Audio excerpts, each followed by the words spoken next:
Should he stay or should he go? The Oscar Tshiebwe saga is about to come to an end.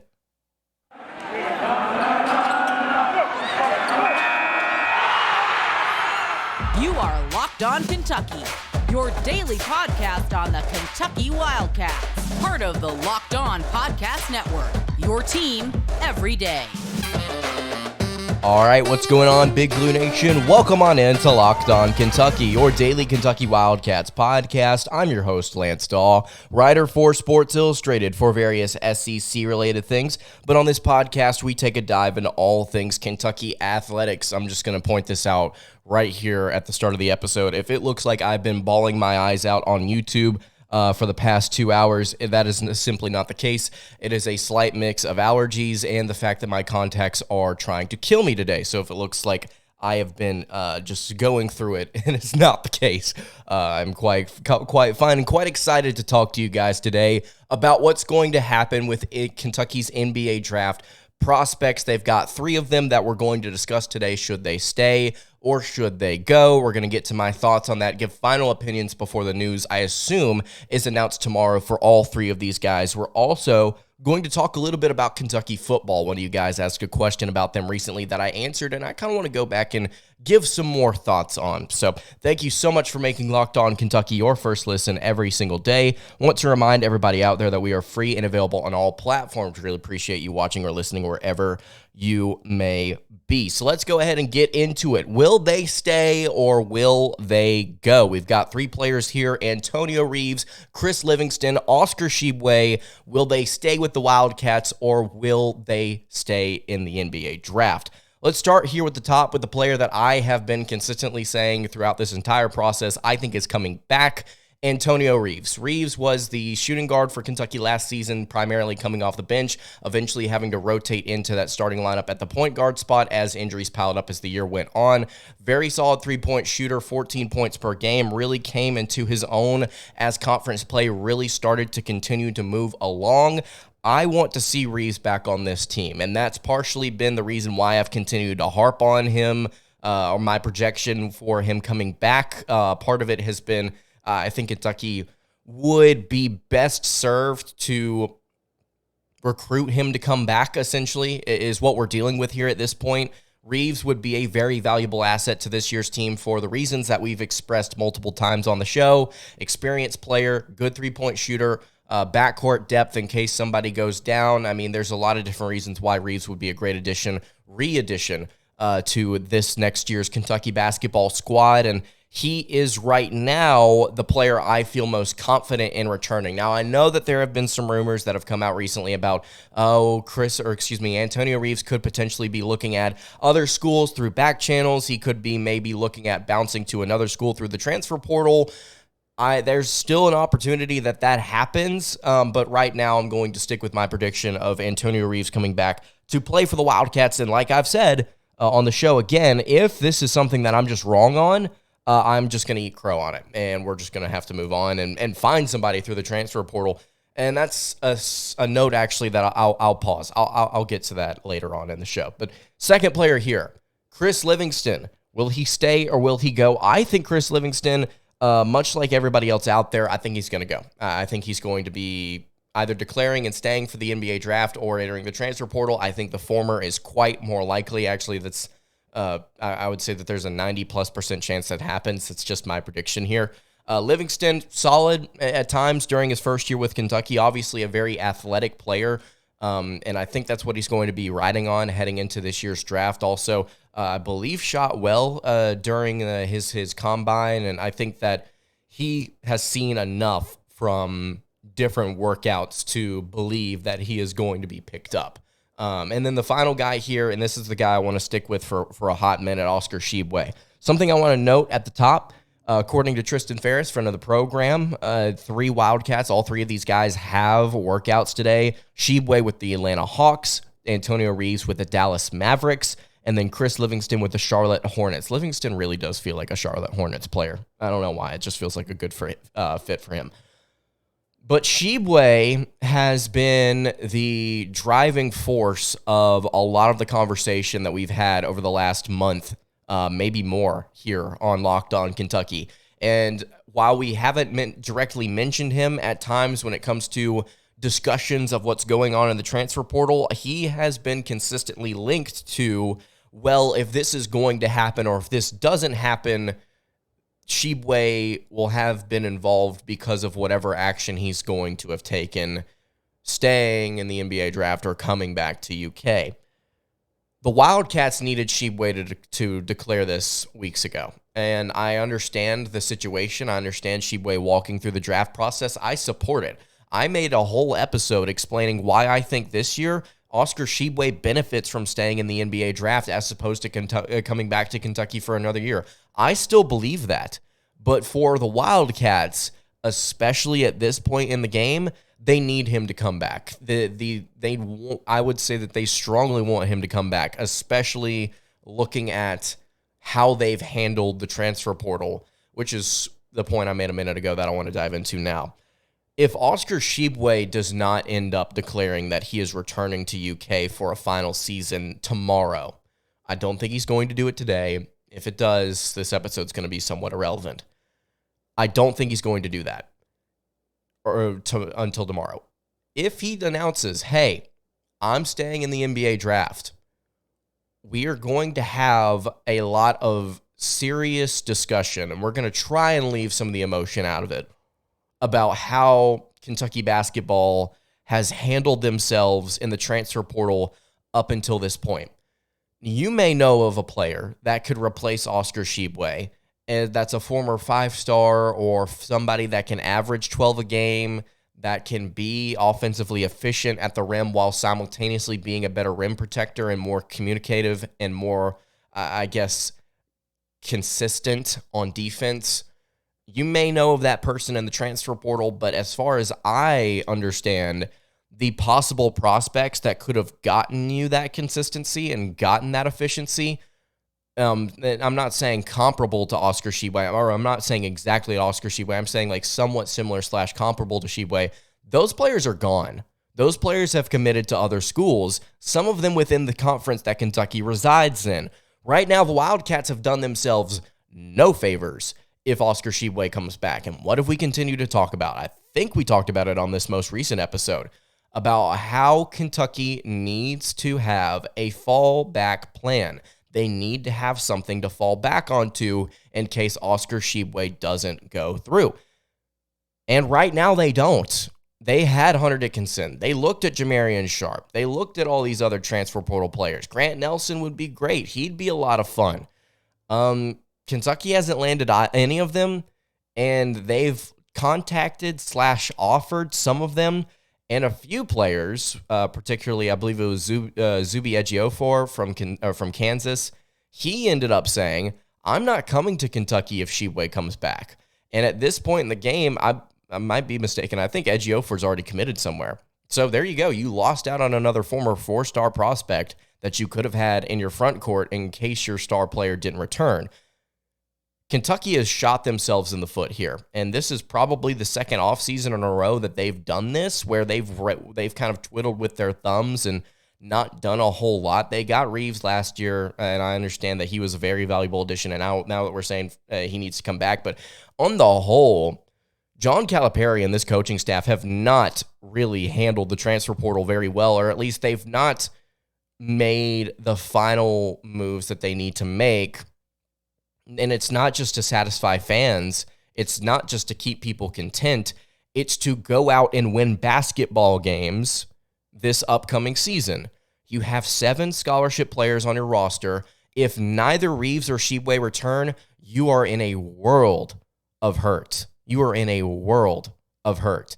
If Oscar Tshiebwe says, I'm going to the draft, there are going to be a lot of people very upset. And it's obviously because Tshiebwe's leaving, but also at the same time, people are going to be very upset at Cal. Be like, all right, man, what's your plan now? What are you going to do? Like, where do you go now from here? Because you can probably land a grad transfer. That's great and all. Are you actually going to get him? That's the question that we're going to ask at this point, is you have whiffed on every single stinking prospect that you've wanted. I forgot about Keyshawn Johnson. There's another one. Where does the production come from? Where does the body come from if Tshiebwe leaves? I don't think we're going to have an answer to that question for a minute. If he does come back, I think that you shift your attention to that one spot that you've been holding on to, I think, for quite some time now through the portal process.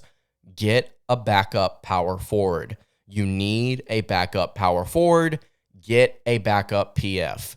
Do it. You have to. You can't waddle into this season and say, we're going to run a short rotation, have 2 players go down with injury, and then whine and complain to the media about how your rotation is tight and how there's nothing you can do about it, whenever half a year prior you could have taken the steps to make sure that you were in a better position by adding depth. Pick up the pieces. You are Kentucky. Pick it up. I think that regardless of whether or not Tshiebwe stays or goes, you still have work to do in the transfer portal. If Antonio Reeves comes back, great. Go out and get more players. If he doesn't come back, by the way, alongside Chris Livingston, you've got even bigger problems. Kentucky could be screwed here in about 24 hours in a bad way. But if Antonio Reeves does come back, and if Oscar Tshiebwe does come back, you get one more piece, and I think you're ready to go. I think Oscar Tshiebwe is coming back to Kentucky. That's my prediction. I could be cold-taked here in a matter of hours. Who knows? But that's what I'm sticking with today, and that's what I'm going to rock with heading into tomorrow, which, in case you don't know, is the deadline to withdraw from the NBA draft. I assume most of you know that now, considering you clicked on this episode about, the final decision of whether or not Tshiebwe and Reeves will come back or go. But if you've got any thoughts on it, hey, look, it's a short amount of time before we get to see this happen. You can leave your YouTube comments below. Hit me on the socials at LockedOnUK. Tell me your thoughts about this whole situation. And if Kentucky doesn't end up getting things, are you as potentially dramatic as I am if things go as poorly as they possibly could? So leave all your thoughts in the comments below. I want to get to a conversation that we had a few episodes ago about Kentucky football, why I think now, after further consideration, they are the sleeper team in the SEC in 2023. I want to explain my thoughts on that in just a second. Before we do that, though, I want to tell you guys about our friends over at Built Bar. If you're looking for a delicious snack, but you don't want all the sugar and calories, then you have got to try Built. These things are absolutely phenomenal. They taste great. On top of that, they're really good for you. Every single Built Bar is covered in 100% real chocolate, but you take a look at the macros on these things. 130 calories, 17 grams of protein, only 4 grams of sugar, and on top of that as well, you've got incredibly great flavors: churro, peanut butter brownie, cookies and cream, salted caramel, coconut. They also have Built Puffs instead of just the Built Bars, the protein bars. You've also got Built Puffs, which are included, which inside of them have this protein-infused marshmallow. It's so good. It's very good for you. Love these pre and post workout. Would highly encourage you guys to go try these out. If you go over to built.com, you can get a variety of flavors, but if you check out Walmart or Sam's Club, you can get the bars there as well. A 13-bar box at Sam's and a 4-bar box at Walmart. Once again, Built Bar, really good for you. Tastes great as well. You need to check these things out, and once you do, you can thank me later. All right, continuing along here on the Tuesday edition of Locked On Kentucky, Lance Dawe hanging out here with you. Really appreciate everybody watching today. If you have not subscribed to the YouTube channel, please go ahead and do so. We are climbing closer and closer to 5,000 subscribers before the start of football season. Would appreciate if you guys join the ride. There's no reason to. Again, I believe it's somewhere between 69 to 71% of you not actually subscribe to the show, but you still watch anyway. Join the ride. It's going to be a lot of fun. If you're listening on podcast, make sure you follow and share this with somebody that you may think would be interested in it. If you know a UK fan that wants to get their daily fix of 15 to 25 minutes a day of what's going on in the Kentucky sphere, this is a great place to get it. So if you're listening on podcast, share it with somebody. Would appreciate that greatly as well. So I've got several reasons here why I think Kentucky football may be the sleeper team in the SEC in 2023. You may ask the question, which is what we're going to start with here, what defines a sleeper team? Well, according to the internet, if you Google what defines a sleeper team is a team that is not highly touted or favored in the preseason, but has the potential to form well. I want to add on to this definition because I think it kind of ties into the actual word sleeper. I think a team that people are not paying attention to and are not talking about compared to others. people are quite literally sleeping on the team. So when you look at the SEC, this is a conversation that happens all across college football every single offseason. This is something that people kind of beat to death before July gets here, whenever SEC Media Days really starts to take place. And then, you know, you kind of beat the horse into a pulp at that point whenever that time period rolls around. But I think that when you look at the SEC specifically, there is so many opportunities across these different programs for there to be a sleeper team here and a sleeper team there, because these rosters are, I think on average, significantly better than what you would find in another conference not named the Big Ten. You could consistently see 4 or 5 sleeper teams in every single Big Ten and SEC season throughout the past half decade plus, because that's just simply the way the conferences are built. With these two leagues, which I want to focus on the SEC specifically here, I think that the more you talk about a sleeper team, a dark horse team, a sneaky good team, they start to become less of a dark horse or a sleeper and more of just a team that you could potentially see being good. You're no longer sleeping on them. You're very much so awake watching what they're doing. It may not be intently, because it may not be the team you cover or root for, but it's a team you're looking at nonetheless. I think that Auburn and I think that South Carolina are two teams that have been talked about quite a bit already this offseason that people are labeling as a sleeper team, a dark horse team, and the SEC. Guys, the more you talk about these two teams and talk about the talent on their roster and their schedule and what they could be doing, the less of a sleeper team that they become. Now, I understand that it's very difficult to project things out and say things like that whenever you still haven't played a game. Obviously, these two teams have very difficult schedules, so they could end up potentially not even making a bowl. That's why they're projected as like, oh, it's more of a boom or bust type of team.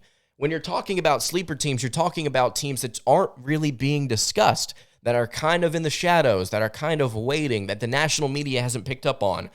The national media has picked up on the Auburn Tigers and the South Carolina Gamecocks. Even the Florida Gators are talked about, I think, more often than Kentucky. Missouri is a team that people have been talking about. And every time I have heard, excluding Cole Kubelik's conversation with Josh Pate just a few days ago, every single time I have heard Kentucky football being brought up, I hear it brushed under the rug. It's like, no, I don't think that they're much of a sleeper compared to something that could be good. I don't think that there's really a sleeper team compared to some of these other schools out here. I think Kentucky, therefore, is the biggest sleeper team in the SEC because people acknowledge it and brush it under the rug. That's literally the definition of a sleeper team. People that aren't really paying attention to it. It could be good, but they may not perform as well as some of these other schools could. We're not trying to project boom or bust programs here. We're trying to project, again, hate to say the word over and over, sleepers. So I can't believe that light just went out, so I guess we'll have to roll with the show without that light for the rest of this episode. Liam Cohen is back, guys. I don't know if you know that. The offensive coordinator that made this offense go, that made Will Levis look really, really good. I'm not saying he couldn't have looked good. I'm saying he made him look really, really good in year one. That offensive coordinator, he's back, and he's going to be dealing with another really good quarterback in Devin Leary, transfer from NC State. This is something that I believe Cole Kubelik said on that podcast that Pate had him on. I don't think people understand how good of a quarterback Devin Leary actually is. I think statistically, you go and look at what he does, 60-plus touchdowns thrown in his career. He's a very solid, and I don't think turnover-prone, even if the interceptions reflect it. I don't think he's very turnover-prone, good decision-maker. And he operates, I've been watching recently some of his games where NC State was able to kind of ride his statistical performance to a victory. It wasn't like he's the most explosive quarterback. He's not the best runner. I don't think he has the best arm talent in the world, but he's a great decision maker. I think he's a really good decision maker, especially in what the Wolfpack wanted to do with their offense. It was a lot of short to intermediate game.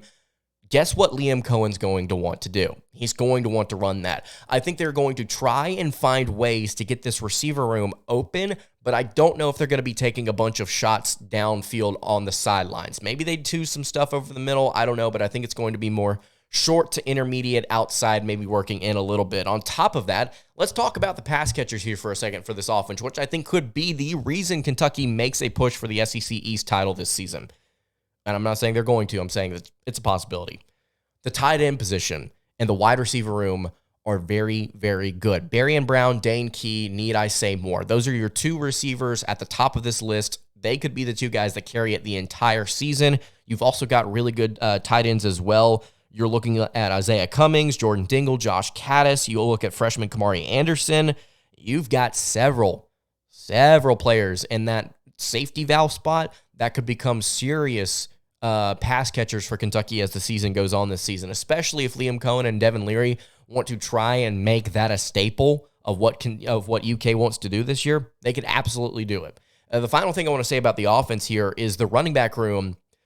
I don't think a lot of people are talking about it. Ray Davis is really good. The transfer running back from Vanderbilt, that's a really, really good running back. Over 1,000 yards, torched Kentucky last season, if I'm not mistaken, and he's going to be running behind a much improved offensive line. That's the final note I want to make here. The running back room and the offensive line. That's going to be I hate to say the words again, much improved offensive line and much improved running back room, much improved ground game is what I'm trying to get at here. Kentucky's going to be more balanced. I think they're going to be more efficient. I think they're going to be a much more fun offense to watch. It's not going to look like they're struggling to do anything out there. The offensive line, whenever Kentucky does want to pass, I think they're going to look okay. I think they're going to look better than they did last year. And on top of that, hey, you've got depth in the running back room as well. I mean, you add Juton McClain. Ramon Jefferson's actually going to get to play the transfer from Sam Houston State last year. Lavelle Wright is still here as well.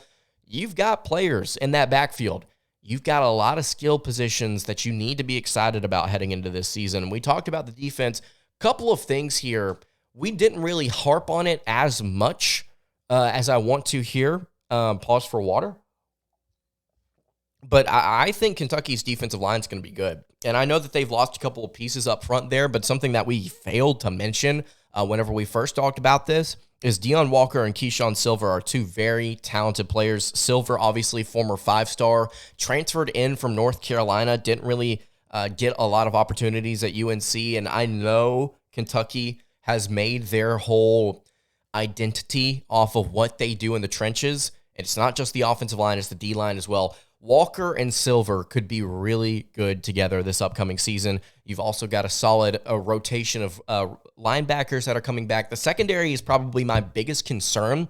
But again, it's not like the room is void of experience/talent. They've got pieces. And Brad White, who is heading into his 4th season, I believe, he's going to have the opportunity to get these guys in better position quicker than he would have 3 seasons ago. At least I believe that'll be the case. So it's going to be a very solid unit. I think it's going to be a great defense this upcoming season. Not an elite one, but a good one/great one if all goes right in the secondary. So you've got a defense that can hold it down. You got an offense that has the potential to take off, I think, if Kentucky wants to go there. Mark Stoops may want to be more ground and pound, more ball control, more statistically we don't pop off the screen, but we're going to do what we're going to do, and we're going to have fun with it on top of that. Maybe that's what they want to do, but if they decide to be more tempo-based, if they decide to be more pass-heavy, they can absolutely do so. And I think that they can have a lot of success with that. And on top of this, you look at their schedule, the fact that you get Bama at home in November, that's a fun game. That's going to be a really fun game for Devin Leary and Mark Stoops. And I really would hate it if I got cold taked on that and they lost like 38-7, knock on wood. But there are opportunities across the schedule to get back at Tennessee. You get another game against Florida, I believe. This time it's going to be at home. That should be a really fun one. You also get South Carolina, an opportunity to get revenge on them, even though that's going to be a very tough game. Vanderbilt is a team you're going to have to try and get revenge on. So there's opportunities across this schedule for a team that I think is much more talented than people are giving them credit for underneath a head coach that has proven time and time again, whenever things get bad, he can always pull it around. So what do you think about Kentucky football this upcoming season? Because I think they are the sleeper team in the SEC this upcoming season. You can leave all of that in the YouTube comments below. And that's going to do it for today's episode of Locked On Kentucky. You can follow the show on Twitter at Locked On UK. You can follow me on Twitter at @LanceDawe_. You can follow the show over on Instagram. That is at Kentucky Podcast. Questions, comments, concerns, leave them in the YouTube comments below. Hit me on the socials. I will see you all tomorrow for a big episode of Locked On Kentucky, hopefully. Hope you guys have a great rest of your day, and God bless.